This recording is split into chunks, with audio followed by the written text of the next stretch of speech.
This is a Rogue Media Network podcast.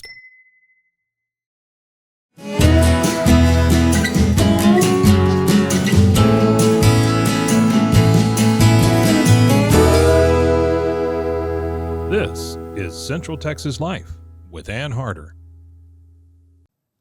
Hello, everybody. Welcome to Central Texas Life. And today we're going to talk about a very serious and important topic, and it has to do with hunger. So I have three individuals here in the podcast studio to talk about this matter, and they all have great expertise. And we're going to start off with Pastor Robert Andrade, who is with the Family Faith Worship Center in Beverly Hills, food pantry there. Robert Gager, who is Shepherd's Heart Food Pantry. And Ann Owens with the wonderful Caritas. So we talked earlier, and Caritas has been around probably the longest. Yes, since 1967. And so you've got a lot of history with helping folks with their food needs. Robert, I've seen your ministry really kind of change and morph and go more mobile and taking the food to the people as opposed to having the stationary building to provide foods. And we found that out. COVID taught us that. Right. When COVID came along and we had to do our business some other way because people couldn't come into our pantry, we thought, once COVID, they released us, we thought, what if we went mobile with this? And the thing that stuck in my mind was several years ago, the Baylor School of Social Work did a survey on the community and found that we had 50,000 people living in food desert areas. So I just went back to that and said, we're going there. Right.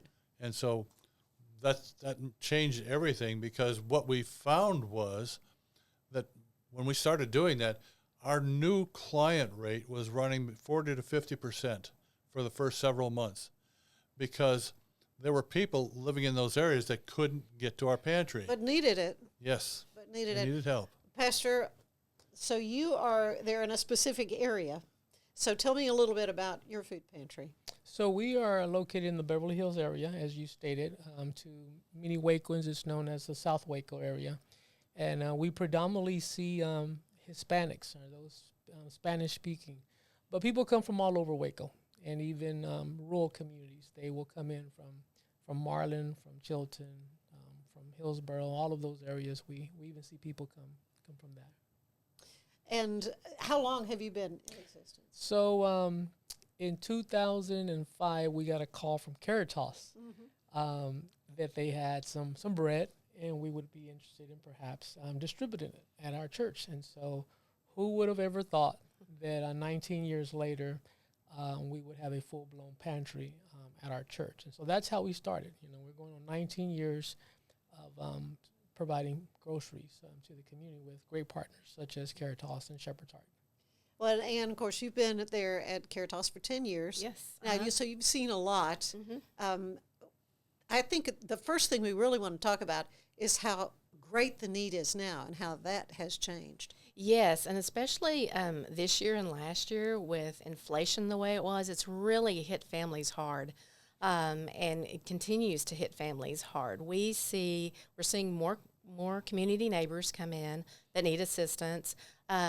One of the things we've seen increase are the number of new families that are coming in needing assistance that have never visited Caritas in the past. And so, just like I said, the need just continues to grow. And one thing I wanted to point out was the three of us are very collaborative, because we all serve different purposes. We're more of, like you said, a stationary pantry. We're there Monday through Friday. Bob goes out, has the mobile pantries, and goes out to the communities that maybe are not able to get to Caritas or to Family of Faith. And then Pastor Ruben's church serves those mostly after hours. Mm-hmm. And so we're there at different times to help the community and so whenever they may need the assistance, we're hoping that one of the three of us are able to help them. Well, Bob, you've got really hard numbers, and they're difficult numbers to hear, really, because when you first contacted me about setting this up, you said that you've seen, just through Shepherd's Heart, something like 60,000 people in the first 6 months of the year. And normally you do for the whole year 90. Yeah. Which is still stunning numbers, but that tells you how much further ahead you are. And so far for the year, we're at, I think, 65,000 families, not people. And what we're seeing with our mobile distributions is a 15% increase month after month after month. Now, if we were in a for-profit business, that would be a great thing. That would be amazing. That would be, very profitable and all that. But we're not in a profit business.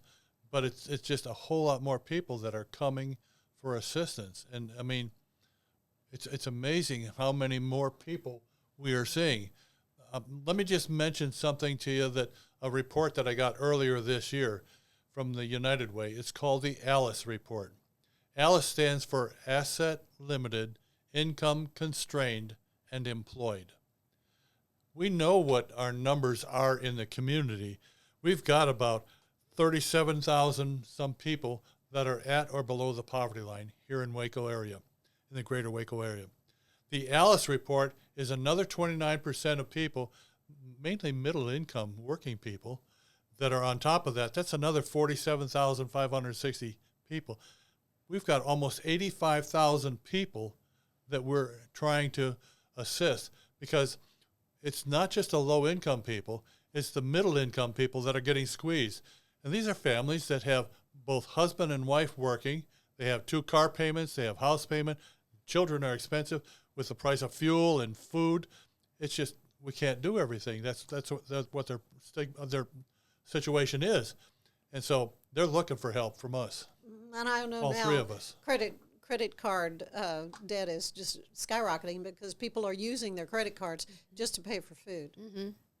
Unfortunately, and people are using credit cards to pay utility bills, and I mean just things that are just unimaginable. And so we see families that they're struggling just to pay for the basic needs. And so if you're struggling to pay for like your rent or your mortgage and insurance and car payments and anything like that, you don't have any money left to put food on your table.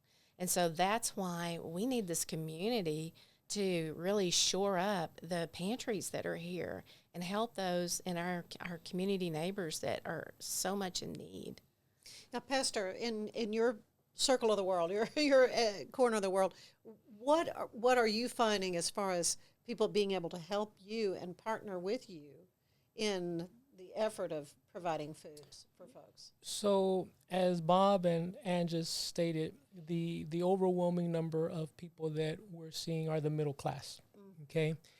And I reiterate that because what I have done, to answer your question, and is partner with other churches in the community, because I have tried to help other pastors and congregations understand that these are people that worship inside our buildings every Sunday morning, okay?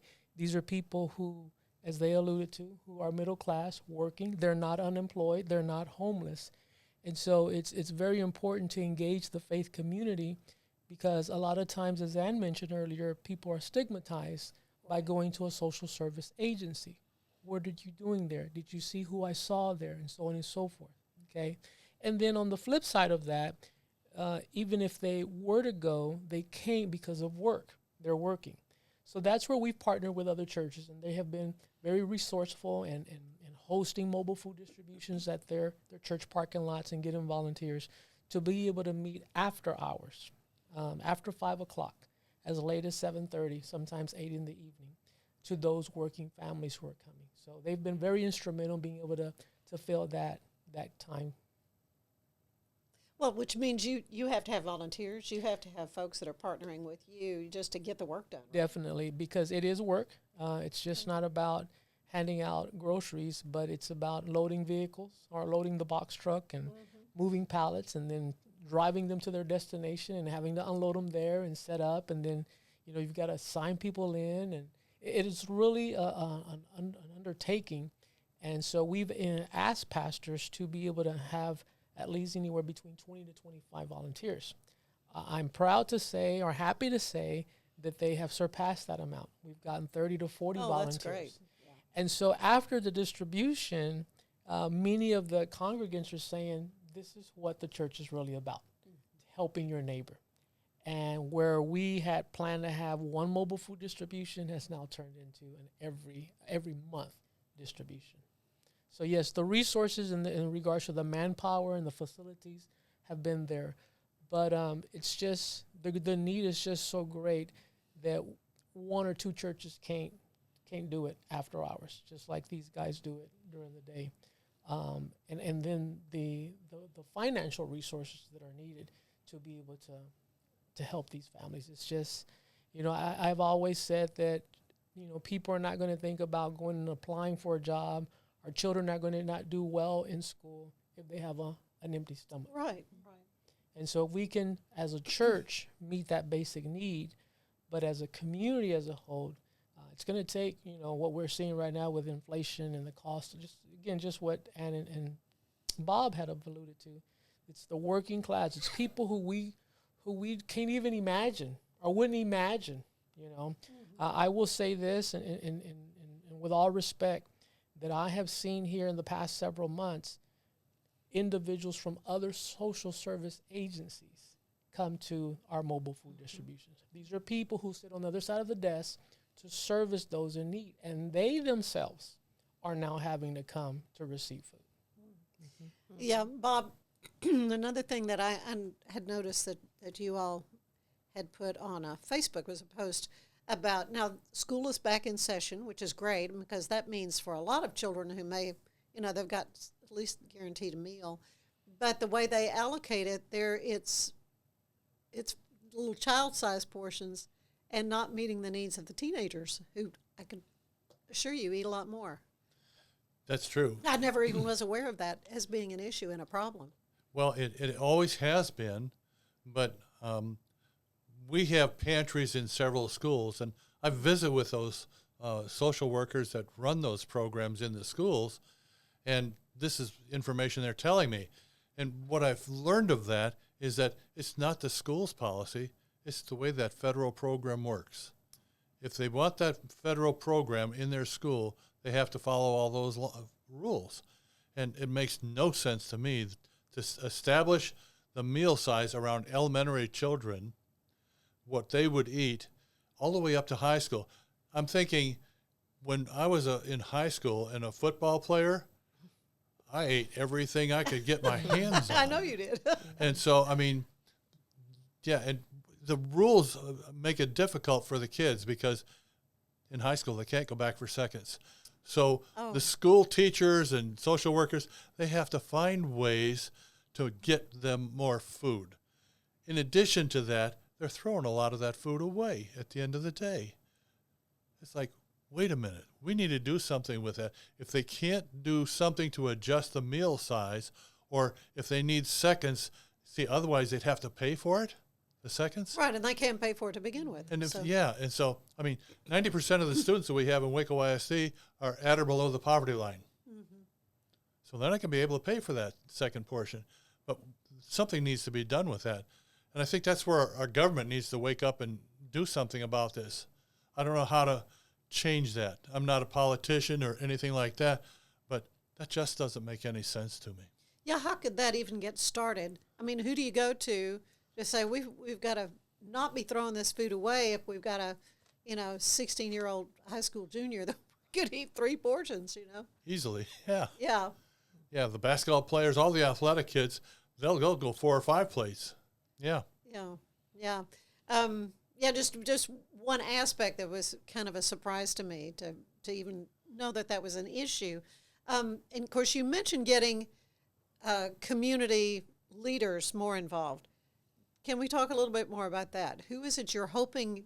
It's not that the city leaders don't know it's a problem. They're just not doing anything about it. Well, in some cases, that may be correct, but I think they don't know that it's a problem. I don't think they understand all of the things that we see on a daily basis, Ann and Pastor Ruben. What we go through on a daily basis is not anything that's familiar to the people that are running the city or running the county. They don't know that. And so somehow we need to bring this up to them and say, we need some help to get something solved. The thing that rings in my craw is the very first thing we've got to do is feed them. Because if they don't have good, nutritious food, what you have is you're going to have a sick society. The children are going to lose they won't have the right cognitive skills. I mean, you can see some of the people that have lived in generational poverty, how that's manifested in them. But our community leaders need to see that we need to step in somehow and do something about this. I'm not sure how to do that. It's not like I feel like we should, get our banners and signs out and be marching down the street. I don't go that route at all. But we need to get in front of our elected leaders and say, we need your help. We're doing what we can, but we need a little bit more help in this. And earlier when we were talking, before we started recording, you were saying area communities need to get more involved, have more skin in the game, I guess, if it were. And as you say, Pastor, the churches is the likely is the likely suspect, because we're commanded as Christians, to do this kind of work. But there are other communities that could also maybe marshal together. Absolutely. And the thing of it is there's a lot of different nonprofits out there, and everybody's competing for the dollars and the attention and things like that. But if we don't feed them, if we don't get them fed, we lose the health of the community. So it needs to start here and then bring all that other services into it as well. And I'm not trying to prioritize what we do monetarily or anything like that. It's we need to feed this community. If we're going to keep this community healthy and growing, and it is growing, I mean, with all the people that are coming into this community, I can tell you with our mobile distributions, I see a lot of out-of-state plates in that line. Really? People that are coming here hoping to find a job, don't find a job, and now they got to go look again someplace else or whatever. But we've got a lot of people moving into the community that need assistance when they get here. Yeah, and we talked a little bit about the framework of food pantries and so forth, and the Food Bank of Central Texas, right? That's based in Austin. How does that figure into what you all are doing? Is it a separate entity or? Yes, well, the Central Texas Food Bank provides us with a lot of the food that we receive. Okay. And so we are all member agencies of the Central Texas Food Bank. And so then Central Texas Food Bank is also affiliated with Feeding America, because you mentioned that earlier. Right. They had the Map the Meal Gap report. And yes. Yeah. And so recently the Central Texas Food Bank came out with a wonderful report that they actually came to Waco and met with some focus groups, and I think Bob has a copy of that here, to get some information about the needs that are here and how great the need is and where those needs are. And so they're a wonderful partner of ours. The three of us, I can definitely say that the three of us could not do what we do without the Central Texas Food Bank. So if people want to help and want to donate, do they just donate direct to the Central Texas Food Bank, or do they go to your ministry? Or to us individually? Our individual ministries, yes. Yeah. Because, I mean, it can go to the Central Texas Food Bank, but that's not necessarily helping directly here in Waco. Kind of on the fringe it is, because they couldn't do everything they do without support. Oh, yeah. But each one of our pantries needs support from our community, like Pastor Rubin said, from our religious community, from our business community, from individuals. Most of our support at Caritas comes from individuals, the monetary support, and we have different entities that do food drives for all of us, and so we literally could not exist without the support of this community. Now, my mother back in 1967 started supporting Caritas, so it's something that we've always been aware of. I handed that report back to you, Robert, because I want you to give some of the highlights. What do you think? That's multi-pages.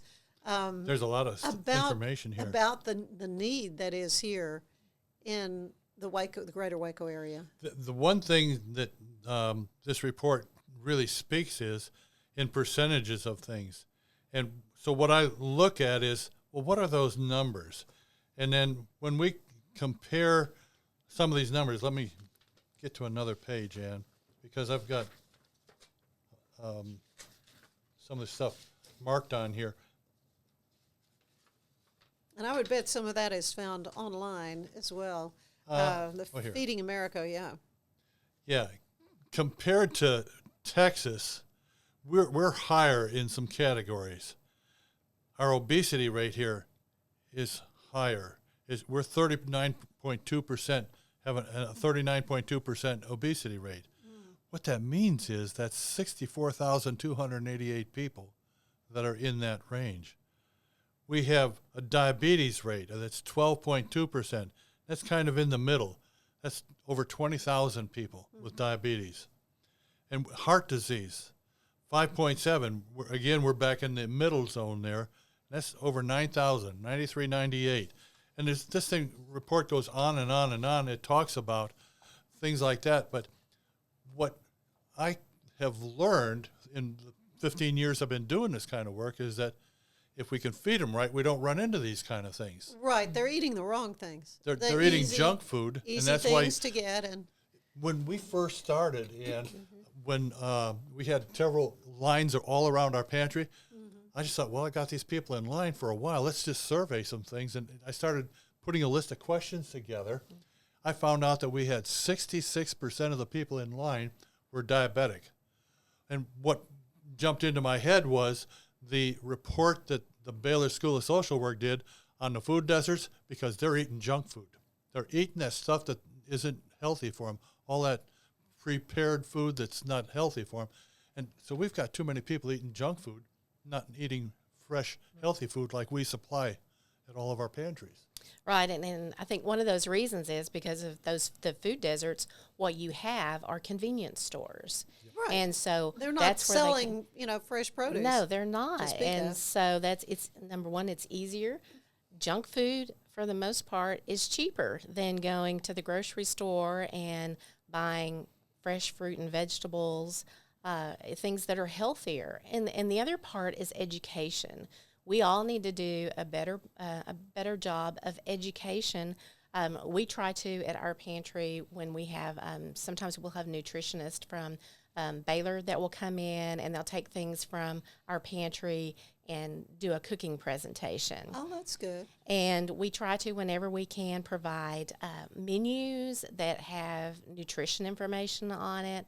So I think that's another part of it is just education, because you may not know. I bet if you walk downstairs and talk to a lot of people, they don't know how many carbs are in bread and how those carbs can lead, if you're eating bread too much.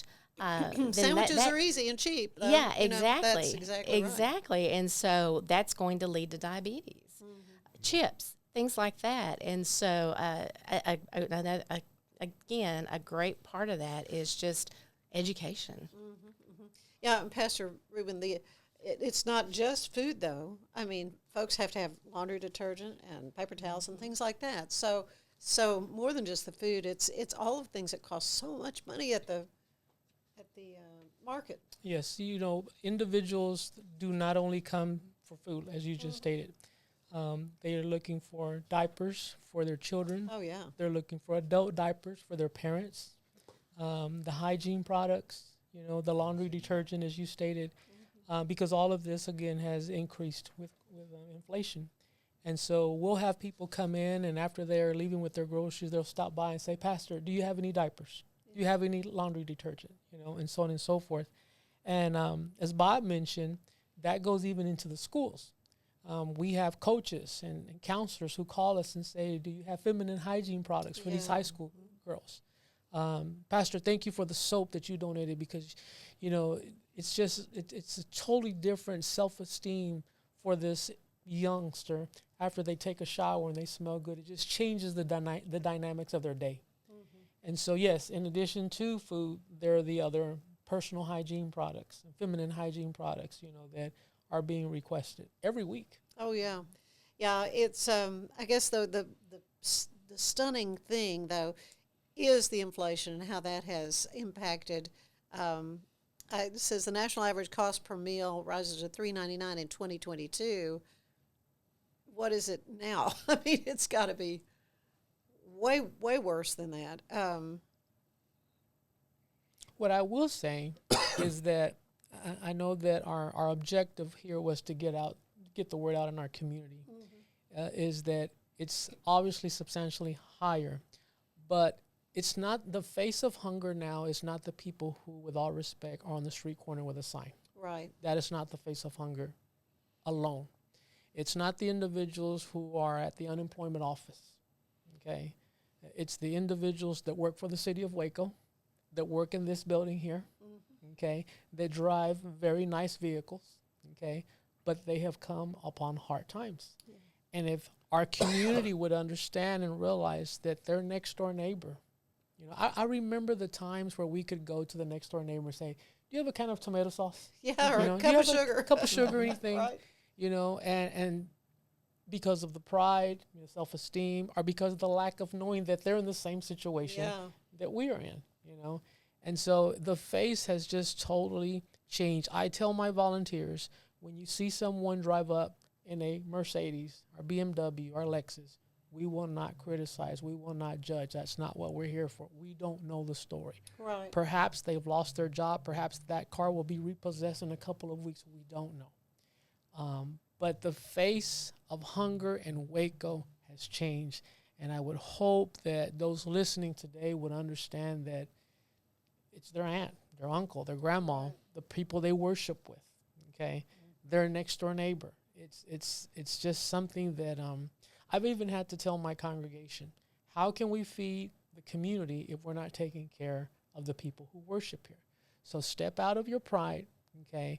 And if you are in need, all you have to do is say, Pastor, I'm in need, and we will bless you with groceries. So we've kind of switched it a little bit where we say, come receive your blessing, Ann.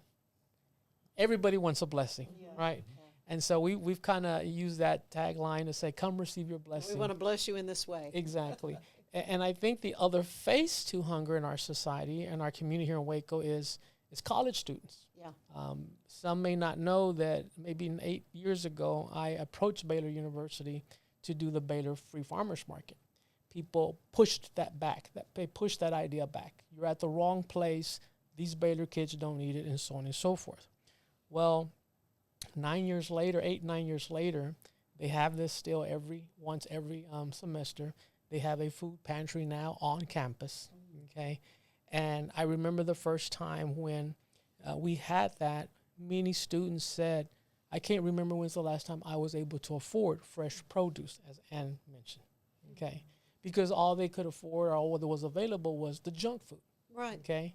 And I'll say this last thing is that this hit home to me because I had 2 heart attacks and a stroke, and it was all attributed to not eating right, not eating healthy, and eating just fast food on the go. Yeah. And so I thought, okay, now I can't just distribute food.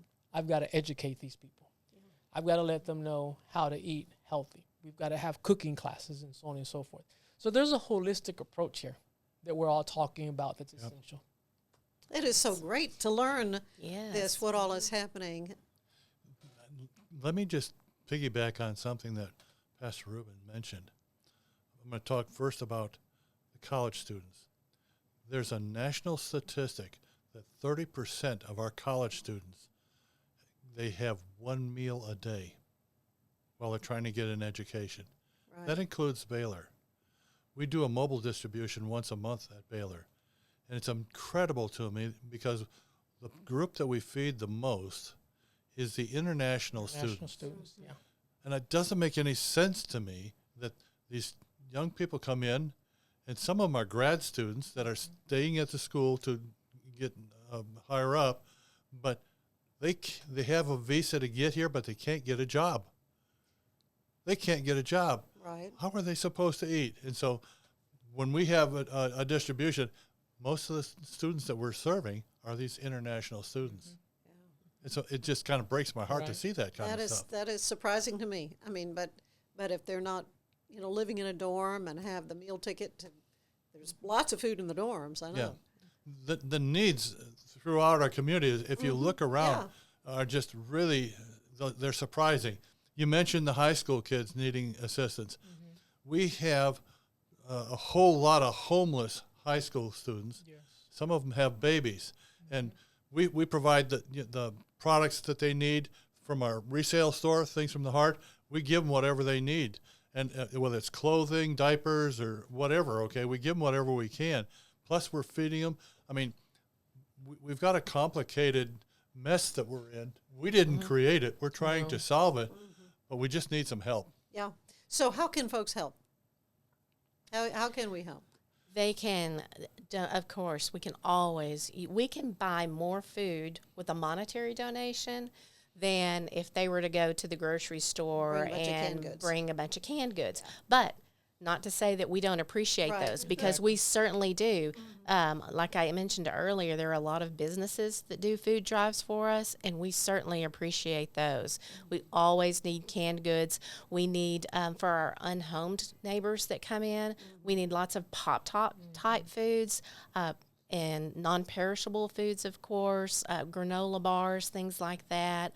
Pastor Ruben was talking about hygiene products, especially our unhomed neighbors need hygiene products because they're not getting those anywhere else.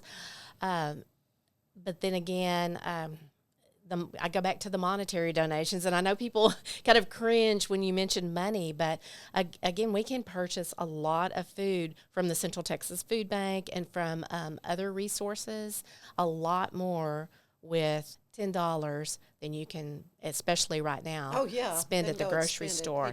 I went to a presentation. It was actually a United Way presentation that someone did, and they said they had like 3 stacks of cans and said, pick the one that you think would cost $10. And most of the people picked the one that was in the middle. That was kind of the middle pyramid. Yeah. But really, it was the smallest one. Yeah. And so when you think about that, it's just mind blowing. And I wanted to mention too, you all were talking about students, and one of the things that tears at my heart so much when I work through our pantry is when we see our retired citizens, our retired community neighbors there, and they have a lot of pride, and lots of times they won't make eye contact with me because they're so embarrassed that they're there, and many times they'll apologize, which just really tears at my heart even more, because here are people who have worked hard all of their lives. They're on Social Security. Some of them are drawing retirement, and they just can't make it. And yet they're apologizing for coming to get the food that they need. But you know why, Ann? You know why? And I just shared this a couple of days ago. I had to tell someone who I knew was in need. They came up to me, and they said, it's just I don't want to take away from those who need it more. Right. Okay? Oh, my goodness. And so the problem is they're in need as well. Okay? Oh, wow. You know, and so it's just, again, having that understanding is that anybody watching here today that says, well, I'm in need. They're talking about me, but I don't want to take away from someone who has greater need. No, we want anybody who is in need to come. And I would just add to what Ann said. We can buy more with monetary donations. We can buy more food, but we have to let the people understand that there are trucks, there are equipment that is needed to be able to facilitate these mobile food distributions and picking up donations. And so, so there's money for gas, there's money for upkeep on forklifts and box trucks and so on and so forth. Yeah. So if people just understood that as well, instead of saying, well, I'll just go buy some canned goods, which we're grateful for, but the monetary donations can go and be stretched so much further than, in addition to buying food, in addition to maintaining all the equipment as well. I'm going to piggyback on something both of you said. One having to do with the seniors. I see that too, Ed. I see it. And one of the things that I'm out doing the mobiles, I get out there because I'm doing things to break that stigma. I want people to feel comfortable. I'll act crazy out there if I have to, just to get their attention, because I can sense that uneasiness. So I'll do something to make them smile, but I want to break through that sort of thing. We've got In addition to that, we've got 1,000 people that we deliver groceries to, not Meals on Wheels, but groceries on wheels, twice a month. That's a huge task force of volunteers. And another thing that we're seeing a lot of, and I'm pretty sure we all see this, multiple generations living in a house because they can't afford to buy a house. Exactly. Sure. So now you got the grandparents, the parents, and the children all living at one address because they can't go anywhere. They're stuck. Yeah. So how can folks reach you all? One more thing I want to Okay, say. go ahead. At this part of the year, all three of us go through this. I call it our donation drought. The summer months are the hardest because people go on vacation, and in particular this year, school starting, they're spending a lot of money getting their kids back Oh, in they school, are. but this is where the money is the lowest for us. Okay. This is where we struggle. Okay. So Shepherd's Heart Food Pantry. They can find you where? Oh, shepherdsheartpantry.com or shepherdsheartpantry.org. All right. And Ann with Caritas. Caritas-waco.org. All right. And we are on social media. You know, people ask me all the time. It's Family of Faith WC Waco on Facebook. Excellent. Well, you all are doing such great work in the community, and it's really a privilege for me to be able to kind of shine a light on this need. It is so great, and there's so many areas of it that I hadn't even thought about and was unaware of. So thank you all for your time. Pastor Robert Andrade Thank you. and Bob Gager and Ann Owens, thank you all so much.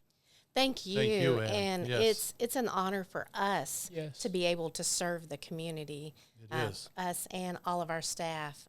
It's a calling for all of us. And so it's, again, we're privileged, and it's an honor for us to Well, be able to help the community. You are meeting the need in such a great way, and thank you all for your service. And thank you all for being with us for Central Texas Life. We'll see you again next time. Bye-bye.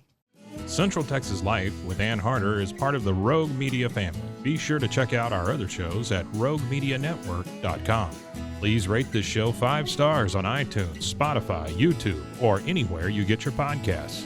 Join us again soon for more Central Texas Life with Ann Harder.